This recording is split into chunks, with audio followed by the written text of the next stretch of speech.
गाडी चाहिँ भन्ने फसो साथीभाइ यहाँ दाइको गाडी ढिलाले तानेर माल सिफ्टिङ गर्दा गर्दै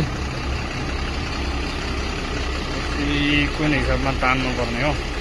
यो दब्बेकैपट्टि लगायो भन्दा नि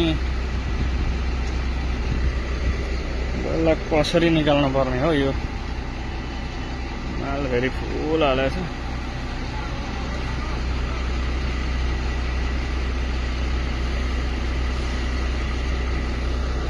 उतापट्टि लगाएको थियो भने चाहिँ ठिक हुन्थ्यो होला।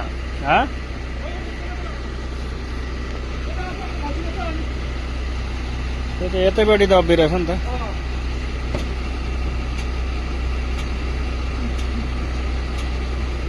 आरामसे जान्छ। चक्का चाहिँ अलिक सिधा गर्नु। यो लाग्छ होला फेरि यहाँ।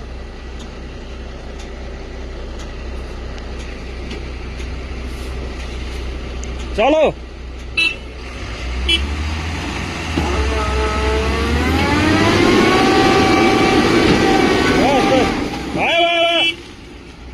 दिन्छन् होला बुढाले ड्याम फेरि।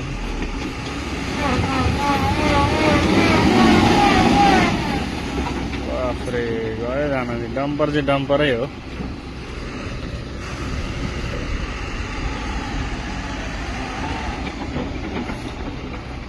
भयो भयो।